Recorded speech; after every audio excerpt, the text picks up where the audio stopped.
Hello students, बेटा इस video में हम क्लास 2 की जो हिंदी की बुक है सागरिका हिंदी पाठमाला उसके पार्ट 5 को पढ़ेंगे। पार्ट 5 का नाम है हमारा देश। तो यहाँ लिखा है, हमारे देश में वह सब है जो हमें चाहिए।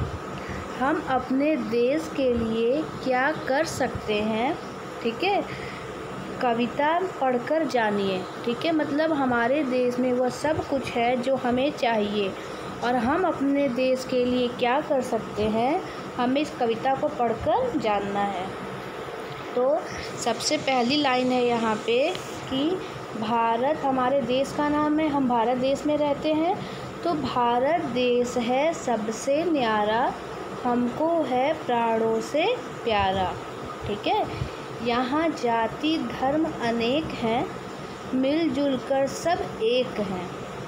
ठीक है, यह है एक परिवार हमारा, भारत देश है सबसे न्यारा। तो है यहाँ पे मतलब कि जो भारत देश है हमारा वो सबसे न्यारा है और हमें अपने जान से प्राण से भी प्यारा है। यहाँ बहुत सारे जाति धर्म के लोग रहते हैं मिलजुल कर। ठीक है, और भारत जो हमारा देश है ये एक हमारा परिवार है और भारत देश हमारा जो है वो सबसे न्यारा है।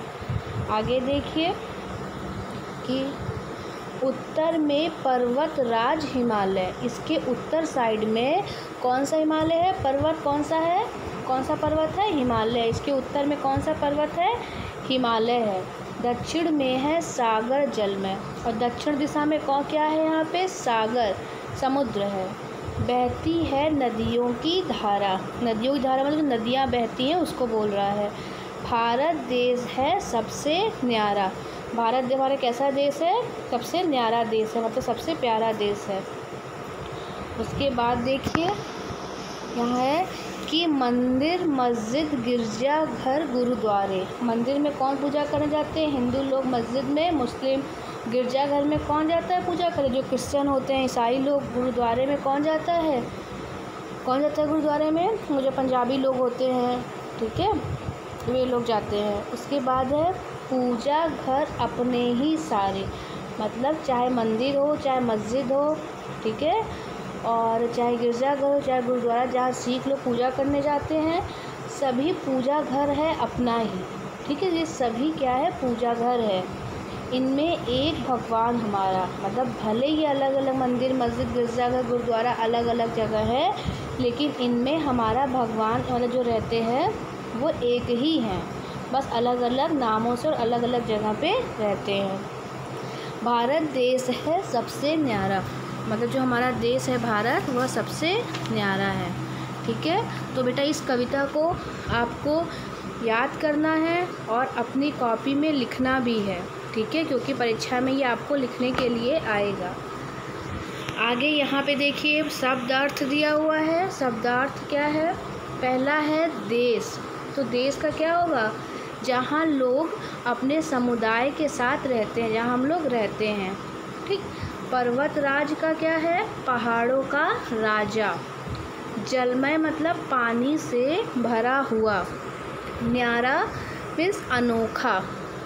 उसके बाद है सागर, सागर का क्या होगा, समुद्र होगा। फिर है आदर्श, आदर्श मतलब नमूना। ठीक, तो ये जो शब्दार्थ दिया हुआ है, सबसे पहले आपको अपनी कॉपी में कविता को लिखना है, उसके बाद इन शब्दार्थ को लिखना है।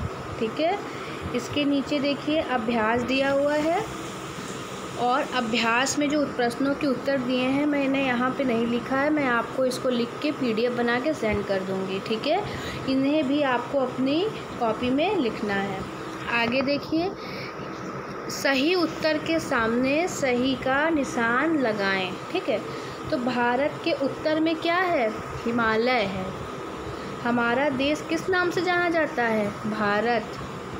हमें अपना देश कैसा लगता है, सबसे न्यारा।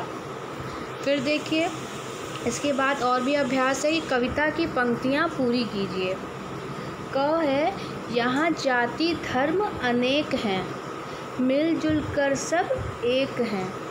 उत्तर में क्या है, उत्तर में पर्वत राज हिमालय, दक्षिण में है सागर जल में। ठीक है, उसके बाद भी यहाँ पे है निम्न प्रश्नों के उत्तर दीजिए। ये जो प्रश्नों के उत्तर हैं मैंने यहाँ पे लिख दिया है, लेकिन इसे आपको अपने कॉपी में भी लिखना है। ठीक है, यहाँ पे जगह था तो मैंने लिख दिया है, और बाकी इसके पहले जो प्रश्न था वो मैं लिख के भेज दूँगी, सब आपको अपनी कॉपी में लिखना है। यहाँ नदियों का जल कैसा है? यहाँ नदियों का, यहाँ पे होगा जल। ठीक है, यहाँ नदियों का जल स्वच्छ एवं निर्मल है। ठीक है, स्वच्छ निर्मल मतलब साफ़ सुथरा, अच्छा, पीने योग्य है। ठीक है, मीठा है। हमारे देश के पूजा घर कौन कौन से हैं? हमारे देश के पूजा घर मंदिर, मस्जिद, गिरजाघर और गुरुद्वारे हैं। ठीक है, इसके बाद देखिए यहाँ पे है भाषा ज्ञान। भाषा ज्ञान में थोड़ा सा व्याकरण दिया हुआ है, आइए पढ़ते हैं। क में दिया हुआ है कि किसी विशेष व्यक्ति, ठीक है, आइए थोड़ा सा इधर देखते हैं। किसी विशेष व्यक्ति, स्थान या वस्तु का बोध कराने वाले शब्द व्यक्तिवाचक संज्ञा कहलाते हैं। मतलब जब हमें किसी विशेष व्यक्ति, किसी विशेष स्थान या किसी विशेष वस्तु का पता चलता है तो वह व्यक्तिवाचक संज्ञा होता है। ठीक है, और एक ही प्रकार के प्राणियों, वस्तुओं या व्यक्तियों का बोध कराने वाले शब्द जातिवाचक संज्ञा कहलाते हैं, जैसे कि एक ही प्रकार के हों। अब देखिए, अब इसका अगर उदाहरण लें तो विशेष व्यक्ति की बात कर रहा है, स्थान की, तो विशेष स्थान जैसे क्या हो गया, हमारा देश भारत। देश तो बहुत सारे हैं लेकिन देश में कौन सा विशेष है? भारत। पर्वत तो बहुत सारे हैं लेकिन है विशेष क्या हो जाएगा? हिमालय। ठीक है, दिशा तो 4 दिशाएं होती हैं, लेकिन अगर हम कहें उत्तर दक्षिण तो ये सब क्या हो जाएंगे? विशेष हो गया। तो किसी विशेष के बारे में जब बताता है, और जब एक ही प्रकार के प्राणियों, वस्तुओं को बताता है, जैसे कि देश की अगर बात करें, ठीक है, तो ये जातिवाचक संज्ञा होता है, क्योंकि देश तो बहुत सारे हैं। और व्यक्तिवाचक में क्या होता है कि वह सिर्फ एक होता है। ठीक है, तो अब आप पाठ में से 4-4 व्यक्तिवाचक तथा जातिवाचक संज्ञा छांटकर लिखिए। इसके बाद है व्यक्तिवाचक संज्ञा में भारत, हिमालय, दक्षिण और ये उत्तर। और जातिवाचक संज्ञा जैसे कि देश, पर्वत, सागर और मंदिर। ठीक है, इसके बाद दिया हुआ है कि समान अर्थ वाले शब्दों के जोड़े बनाएं। जैसे यहाँ पे देखिए, यहाँ पे जो बॉक्स बना हुआ है इसको पहले पढ़ते हैं। इसमें लिखा है उच्च, भगवान, समुद्र, ईश्वर, सागर, शीतल, नमूना, ठंडा, रास्ता, राह, आदर्श, ऊंचा। तो अब यहाँ पे देखिए, जैसे लिखा है यहाँ पे भगवान का ईश्वर, समुद्र का क्या बन जाएगा? मैं यहाँ पे फिर से बताती हूँ। भगवान का ईश्वर है, समुद्र का क्या बन जाएगा? सागर हो जाएगा। ठीक है, फिर यहाँ पे क्या है? शीतल है, शीतल का क्या बनेगा? ठंडा हो जाएगा। ठीक है, अब इधर का देखिए, ये है रास्ता और राह, फिर यहाँ है नमूना और ये है आदर्श, ये था ऊंचा और इधर दिया हुआ था उच्च। ठीक, ये पूरा हो गया। आगे आइए, उल्टे अर्थ वाले शब्द लिखिए। जैसे उत्तर का हो जाएगा यहाँ पे दक्षिण, उत्तर का क्या होगा? यहाँ पे दक्षिण हो जाएगा। ठीक है, उसके बाद एक का अनेक हो जाएगा। ठीक, हमारा, और फिर क्या होगा भी इसका? आपका। तो अच्छा का क्या हो जाएगा? बुरा। ठीक, आगे देखिए कि चित्र देखकर दिए गए शब्दों की सहायता से वाक्यों में खाली स्थान भरिए। तो यहाँ पहले हम देखते हैं कि क्या दिया है? मीठे, मनोहर, प्यारा, न्यारा, ऊंचे ऊंचे। अब हम इसको भरेंगे, इस खाली जगह को।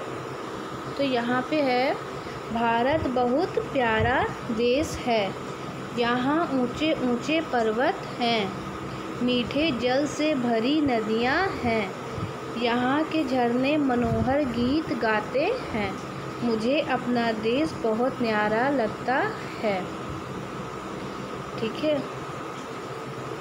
आगे देखिए कि यहाँ पे दिया हुआ है कि इस चार्ट पे लिखने के लिए कुछ कविता दी हुई थी, जैसे कि इधर भी दिया हुआ है कि चार्ट पर सुंदर सुंदर लिखिए, कक्षा में टांगिए। तो देश हमें प्राणों से प्यारा, इसको सदा संवारेंगे। ठीक है, और शांति दया की राह अपनाकर जग का आदर्श बनाएंगे।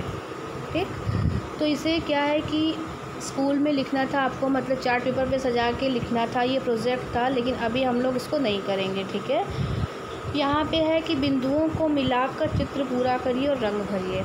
ये हमारा क्या है, राष्ट्रीय ध्वज बना हुआ है ना। इसको आपको जो ये डॉट्स बने हुए से पेंसिल चलाना है अच्छे से। पेंसिल चलाने के बाद आपको इसमें कलर भरना है। पहला कलर कौन सा होता है, दूसरा कौन सा होता है, तीसरा। यहाँ पे कलर आपको फिल करना है सुंदर सुंदर। ठीक है, तो सबसे पहले आप अपने कॉपी में पोयम लिखेंगे, मतलब कविता लिखेंगे। कविता के बाद शब्दार्थ लिखेंगे। शब्दार्थ के बाद सारे जितने क्वेश्चन आंसर दिए हुए प्रश्न उत्तर उसको लिखेंगे।